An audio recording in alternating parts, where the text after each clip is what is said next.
여러분, 이런 경험 있지 않으신가요? 누군가와 즐겁게 이야기하다가 갑자기 분위기가 싸해지는 순간 말이죠. 우리 아들이 이번에 여행 보내줬잖아. 딸이 용돈을 주니까 이제 돈 걱정은 없어. 평범한 말처럼 들리지만 듣는 사람의 마음은 어쩐지 불편해집니다. 칭찬인지 자랑인지 모호하고 웃는 얼굴 뒤에 은근한 비교가 느껴지기 때문이죠. 결국 상대방이 무심코 던진 얘기가 마음에 조용히 꽂힙니다. 우리 집은 아닌데 하는 씁쓸한 감정이 따라옵니다. 내가 예민한가? 괜히 남의 기쁨을 시기하는 사람처럼 느껴져 마음이 더 무거워집니다. 하지만 이 불편한 마음은 절대 이상한 게 아닙니다. 수많은 자랑 중에는 관계를 한 번에 멀어지게 만드는 아주 치명적인 자랑이 있기 때문입니다. 이 말이 나오는 순간 상대의 마음은 서서히 다치고 다음 약속은 흐지부지 됩니다. 연락을 해도 답장은 점점 늦어지죠. 더 큰 문제는요. 그 말을 한 사람은 자기가 상처를 줬다는 사실조차 끝까지 모른다는 겁니다. 대체 어떤 자랑이 이렇게 위험한 걸까요? 왜 사람들은 이것만큼은 절대 하지 마라고 입을 모을까요? 오늘 그 답을 이야기해 드리겠습니다. 이 영상을 끝까지 보시면 한 끗 차이로 소중한 관계를 지키는 법도 함께 가져가실 수 있을 겁니다. 지금 혹시 떠오르는 사람이 있으신가요? 그렇다면 이 이야기가 분명 큰 도움이 될 겁니다. 영상 보시기 전에 구독과 좋아요 해두시면 필요한 순간에 바로 도움 받으실 수 있습니다. 절대로 해서는 안 될 그 자랑. 지금부터 함께 살펴보겠습니다. 오늘도 삶의 다음 페이지를 한 장씩 조심스럽게 넘겨보죠. 첫 번째, 이 말은 듣는 사람을 조용히 아프게 합니다. 지난달 영미 씨는 병원에서 생각하지 못한 말을 들었습니다. 검사 결과 당뇨약을 복용해야 한다는 진단이 나왔죠. 의사 선생님은 이렇게 말했습니다. 나이가 있으시니 이제는 좀 더 신경 쓰셔야 할 것 같아요. 그날 저녁 전화 통화를 하던 중 친구 지연 씨가 말했습니다. 나 요즘 등산 다니는데 너무 좋아. 매일 아침 산 올라가. 건강해지는 게 느껴져. 너도 한번 나와봐. 우리 또래는 건강 관리 안 하면 안 돼. 나는 지금 약도 안 먹어. 그냥 운동으로 다 해결했어. 영미 씨는 어색하게 웃으며 대답했습니다. 그래, 좋겠다. 나도 운동 이제 해야지. 하지만 마음속에는 이런 생각이 스쳤습니다. 너 잘나셨네요. 누군 아프고 싶어서 아프냐? 전화를 끊고 나서 영미 씨는 한참을 소파에 앉아 있었습니다. 앞으로 챙겨 먹어야 할 약은 혈압약, 당뇨약, 관절약. 이 사실이 너무 피곤하게 느껴졌죠. 친구들 보면 건강하던데 나만 늙는 건가? 지연 씨의 건강 자랑을 들은 영미 씨는 자신이 너무 늙고 약한 사람 같았습니다. 건강은 우리 세대에게 단순히 몸의 상태가 아닙니다. 건강은 곧 젊음이고 활력이고 존재 가치입니다. 건강하면 아직 쓸모 있는 사람 같고 아프면 짐이 되는 사람 같습니다. 그래서 건강 자랑을 들을 때 우리는 무의식 중에 내 몸과 비교하게 됩니다. 그리고 그 비교는 곧 늙음에 대한 공포로 이어집니다. 하지만 건강 자랑 역시 대부분 나이에 대한 불안을 감추려 할 때 나옵니다. 나는 아직도 건강해라고 말하는 순간 사실은 나도 늙는 게 두려워라고 고백하는 것과 같습니다. 자신이 아직 쓸모 있는 사람이라는 걸 증명하고 싶은 마음, 그 마음이 자랑으로 나옵니다. 철학자 몽테뉴는 이렇게 말했습니다. 오늘 건강을 자랑하는 사람은 운이 좋았던 사람에 불과하다. 건강 자랑이 우리를 아프게 만드는 건 그 사람이 정말로 대단해서가 아닙니다. 그 말을 듣는 순간 우리는 늙음과 병을 실패처럼 느끼게 되기 때문입니다. 하지만 사실은 다 알고 있습니다. 우리는 모두 늙습니다. 그리고 언젠가는 반드시 아프게 됩니다. 아직 건강하다는 건 아직 차례가 오지 않았을 뿐인 거죠. 진짜 대단한 사람은 아파도 하루를 살아내는 사람, 약을 먹으면서도 자기 일상을 지켜가는 사람입니다. 혹시 오늘 누군가 앞에서 건강 자랑을 하려고 했다면 이렇게 바꿔 말해 보세요. 몸이 예전 같진 않아서 요즘은 좀 아껴 쓰고 있어. 그 한마디가 자랑을 일상으로 바꾸고 비교를 공감으로 바꿉니다. 건강은 그저 하루를 무사히 건너가는 힘이고 내 몸과 타협하며 살아가는 태도입니다.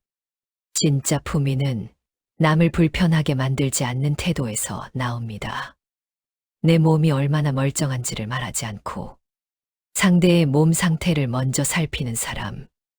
나는 괜찮아 보다 너는 좀 괜찮아를 먼저 건네는 사람. 그런 사람이 조용히 귀티가 나는 사람입니다. 두 번째, 이 이야기가 길어질 때 외로움이 보입니다. 동창회 가면 꼭 이런 얘기 들으시죠? 우리 큰아들 대기업 입사했잖아. 막내딸이 서울 좋은데 집 샀다니까. 처음엔 다들 맞장구 칩니다. 어유, 복 받았네. 자식 농사 잘 지었다. 하지만 점점 사람들의 말수가 줄어들고 얼굴엔 어색한 미소만 남습니다. 말은 안 하지만 마음속에는 이런 생각이 피어오릅니다.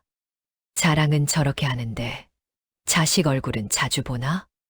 얼마 전 동네 모임에서도 그런 일이 있었습니다. 명숙 씨는 늘 자랑이 많은 분이었습니다. 우리 아들이 회사에서 임원됐어. 요즘 효도관광 보내준다고 난리야.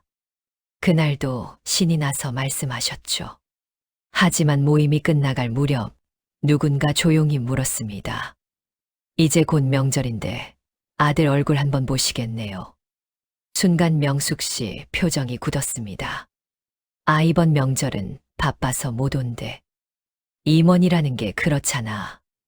그리고는 시계를 보며 황급히 자리를 떴습니다. 아이고, 벌써 시간이 이렇게 됐네.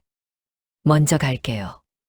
남은 사람들은 고개를 저으며 쓸쓸히 웃었습니다. 그래, 잘난 아들 얼굴 보기는 하늘의 별 따기겠지. 사람들은 자식 자랑을 들을 때 이렇게 느낍니다. 우리 애는 아직 자리도 못 잡았는데 내가 뭘 잘못 키웠나.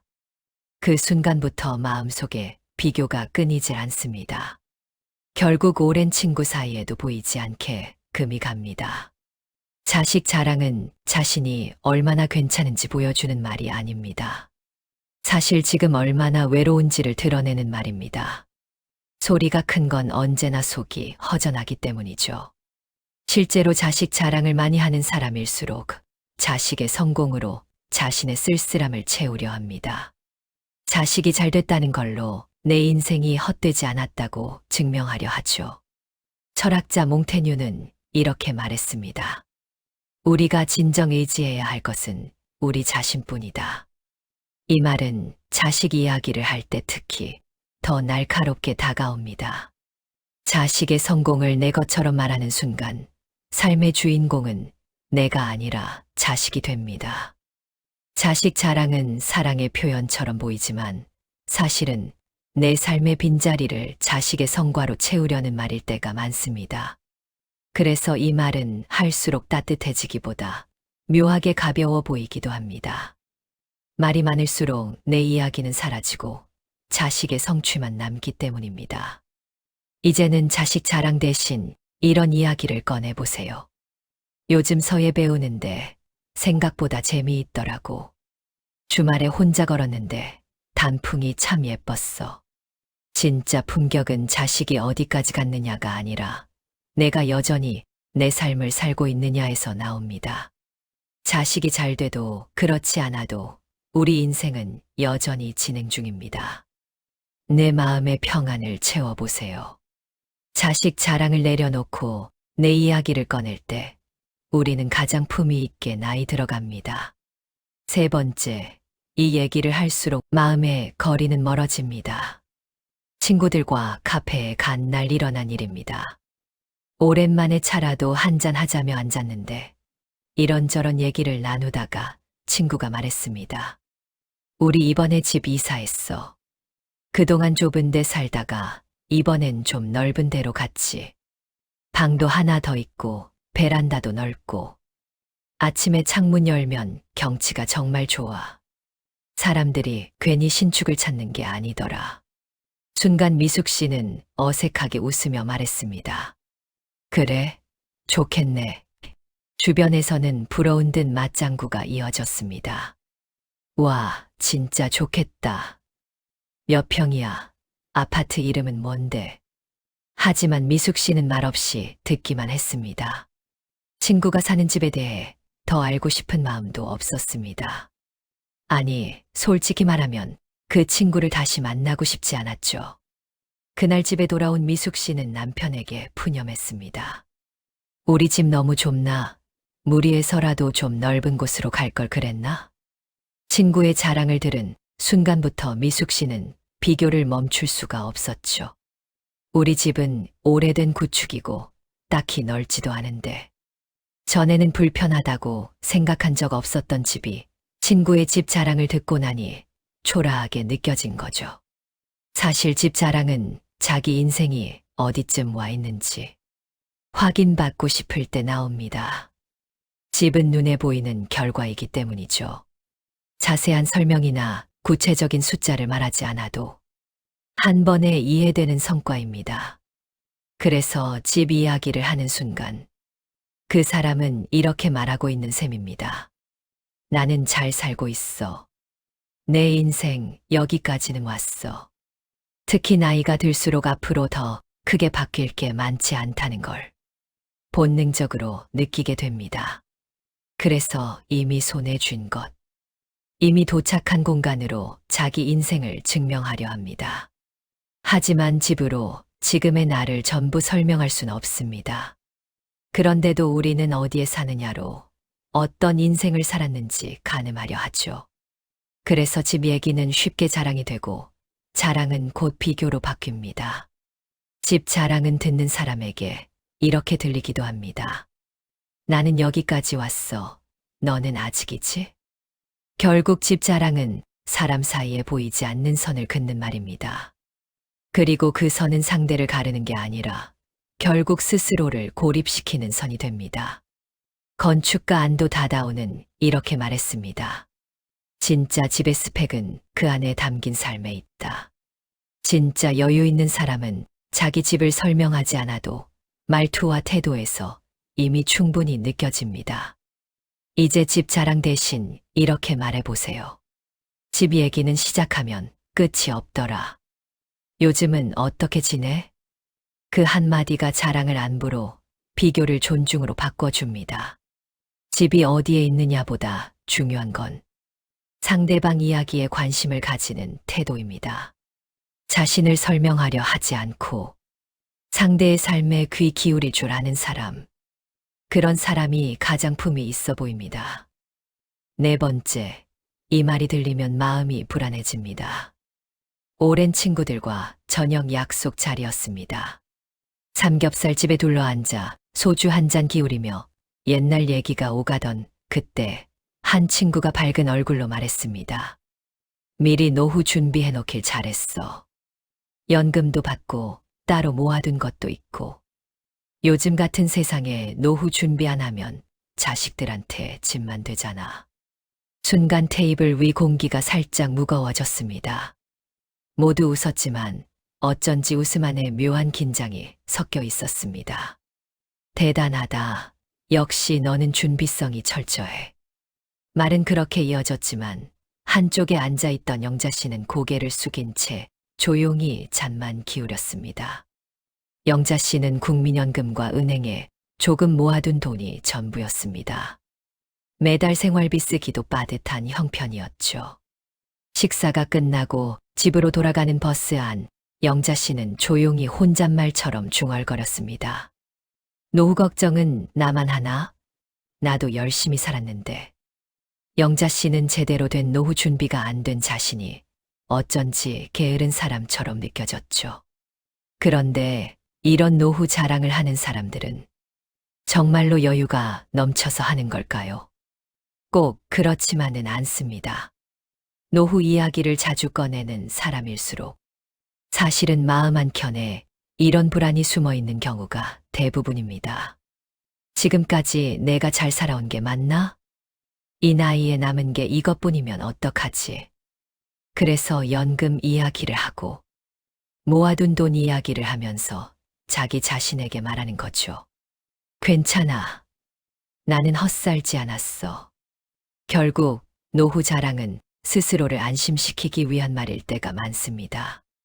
그래서 그 말에는 자신감보다 긴장이 더 섞여 있고 여유보다 확인받고 싶은 마음이 더 큽니다. 그러다 보니 때로는 타인의 불안을 건드리는 칼끝이 되기도 합니다. 노후의 돈이 넉넉하지 않다고 해서 그 사람이 결코 게으르게 살았다는 뜻은 아닙니다. 누군가는 가족을 먼저 챙겨야 했고 누군가는 버텨야 할 시간이 더 길었을 뿐입니다. 프랑스의 사상가 라로슈프코는 이런 말을 남겼습니다. 적을 만들고 싶다면 내가 너보다 낫다는 걸 증명하면 된다. 하지만 친구를 얻고 싶다면 상대가 나보다 더 괜찮은 사람이라고 느끼게 해줘라. 이 말이요. 돈 이야기 앞에서는 유난히 또렷하게 들립니다. 사람을 줄 세우기 가장 쉬운 비교이니까요. 결국 노후 얘기가 괜히 불편해지는 건 누군가는 이런 질문을 듣기 때문이죠. 너는 어때? 노후 준비 많이 했어? 이 질문 하나가 상대의 지난 세월을 조용히 흔들어 놓습니다. 이제는 노후 자랑 대신 이런 얘기를 꺼내보세요. 요즘 사는 게 쉽지 않지. 그래도 이렇게 얼굴 보고 웃을 수 있어서 다행이야. 그 말 하나로 대화는 자랑에서 서로 안부를 확인하고 위로하는 시간이 됩니다. 품격은 통장 잔고에서 나오는 게 아닙니다. 진짜 품격은 다른 사람의 고민과 노력을 존중할 줄 아는 태도에서 나옵니다. 다른 사람의 이야기에 대해 귀 기울일 때 우리는 품격 있게 나이 들 수 있습니다. 5번째, 이 얘기는 나의 빈자리를 드러냅니다. 아파트 정자에서 이웃들과 이야기하던 날이었습니다. 오랜만에 사람들과 마주 앉아 이런저런 이야기를 나누던 중 대성 씨가 말했습니다. 나 어제 구청장하고 밥 먹었어. 그 친구가 나보고 자문 좀 해달래. 요즘 젊은 사람들은 경험이 부족하잖아. 그래서 나 같은 사람이 필요한가 봐. 다음 주에는 국회의원 만나기로 했어. 주변에서는 감탄이 터져 나왔습니다. 우와, 대단하시네요. 인맥 진짜 넓으신 것 같아요. 하지만 정자 끝에 앉아있던 경수 씨는 조용히 고개만 끄덕였습니다. 맞장구를 쳐야 하는 건 알았지만 뭐라고 해야 할지 몰랐습니다. 대단하시네요. 하기도 어색하고 부럽습니다. 하기도 싫었습니다. 말은 하지 않았지만 마음속에는 이런 생각이 스쳤습니다. 그렇게 잘난 사람이 왜 이렇게 한가해? 우리랑은 왜 놀아? 그날 집에 돌아온 경수 씨는 혼잣말처럼 중얼거렸습니다. 나는 아는 사람도 별로 없는데 나는 이 나이에 뭐 남은 게 있나? 대성 씨의 인맥 자랑을 들은 경수 씨는 자신이 너무 작은 사람 같았습니다. 하지만 이런 기분이 드는 건 자연스러운 일입니다. 인맥은 내가 얼마나 쓸모 있는 사람인지, 내가 얼마나 영향력 있는 사람인지를 보여주는 척도처럼 느껴지기 때문이죠. 그래서 인맥 자랑을 들을 때 우리는 무의식 중에 내 위치를 확인하게 됩니다. 그리고 그 확인은 곧 소외감으로 이어집니다. 하지만 인맥 자랑은 대부분 자신에 대한 확신이 부족할 때 나옵니다. 내가 이런 사람을 알아 라고 말하는 순간 사실은 나 혼자로는 부족해 라고 고백하는 것과 같습니다. 프랑스 철학자 몽테뉴는 이렇게 말했습니다. 남의 명성으로 자신을 꾸미는 사람은 결국 자신의 빈자리를 드러낼 뿐이다. 남의 이름을 빌려 자신을 높이는 순간 듣는 사람은 그 사람의 부족함을 느끼게 됩니다. 그리고 그 빈자리는 자랑하는 사람 자신도 결국 채울 수 없습니다. 진짜 자신감 있는 사람은 누구를 아느냐를 말하지 않습니다. 대신 자신이 어떤 사람인지를 행동으로 보여줍니다. 혹시 오늘 누군가 앞에서 인맥 얘기를 꺼내려 했다면 이렇게 바꿔 말해보세요. 어제 오랜만에 옛날 친구 만났는데 반갑더라. 그 한마디가 당신을 자랑해서 일상으로, 과시해서 진심으로 바꿔줄 것입니다. 인맥은 보여주는 게 아니라 지켜내는 겁니다. 관계는 말로 쌓지 않습니다. 시간과 진심으로 쌓는 것입니다. 구청장은 몰라도 옆집 이웃은 압니다. 국회의원은 몰라도 같이 차 마시는 친구는 있습니다. 그것으로 충분합니다. 그 사람의 품격은 누구를 아느냐가 아니라 누구에게 어떤 사람이냐로 결정됩니다. 6번째, 이 자랑을 할수록 오히려 여유가 사라집니다. 등산 모임을 마치고 식당에서 점심을 먹던 중이었습니다. 여러 사람들이 모여 이야기를 나누다가 한 분이 말했습니다. 나 요즘 골프 배우는데 정말 재미있어. 이번 달에만 2번 갔다 왔어. 처음엔 어렵더니 이제 좀 감이 오더라고. 골프장 분위기도 너무 좋고. 우리 나이에 이렇게 취미 생활하면서 사는 게 얼마나 좋은지 몰라. 주변에서는 감탄이 터져 나왔습니다. 와, 골프 치세요? 금방 분위기가 살아났습니다. 사람들이 너도 나도 골프 얘기를 하기 시작했습니다. 저도 작년에 1번 쳐봤는데 어렵더라고요. 골프채 값이 만만치 않던데요. 하지만 한쪽에 앉아있던 희영 씨는 그 대화에 끼지 못했습니다. 말은 하지 않았지만 마음속에는 이런 생각이 스쳤습니다. 한 달에 2번 가면서 골프를 친다는 건가? 몇 번 안 해봤으면서 엄청 아는 척하네. 그러다 문득 다른 생각이 들었습니다. 나는 이 모임에 별로 안 어울리는 것 같아. 결국 희영 씨는 조용히 밥만 먹다가 먼저 자리를 떴습니다. 그날 집에 오는 길 혼잣말처럼 중얼거렸습니다. 다들 뭔가 하나씩은 하는데 나는 등산 말곤 할 게 없네. 취미 자랑을 듣는 희영 씨는 자신이 너무 무료하게 사는 사람 같았습니다. 취미는 단순히 시간을 보내는 활동이 아닙니다. 좋은 취미는 여유의 상징이고 삶의 질을 보여주는 척도처럼 느껴집니다. 취미가 있으면 풍요롭게 사는 사람 같고 취미가 없으면 여유가 없는 사람 같습니다. 그래서 취미 자랑을 들을 때 우리는 무의식 중에 내 삶과 비교하게 됩니다. 하지만 취미 자랑은 대부분 자신의 삶에 의미를 부여하고 싶을 때 나옵니다. 나는 이렇게 활기차게 살아 라고 말하는 순간 사실은 나는 의미 있게 살고 있다는 걸 확인받고 싶어 라고 말하는 것과 같습니다. 철학자 쇼펜하우어는 이렇게 말했습니다. 사람은 자기 삶이 불안할수록 더 크게 외부를 장식한다. 결국 취미 얘기를 할수록 듣는 사람은 그 사람의 내면이 오히려 불안하다는 걸 느끼게 됩니다. 진짜 풍요로운 사람은 남에게 보여지는 모습보다 내면에 집중합니다.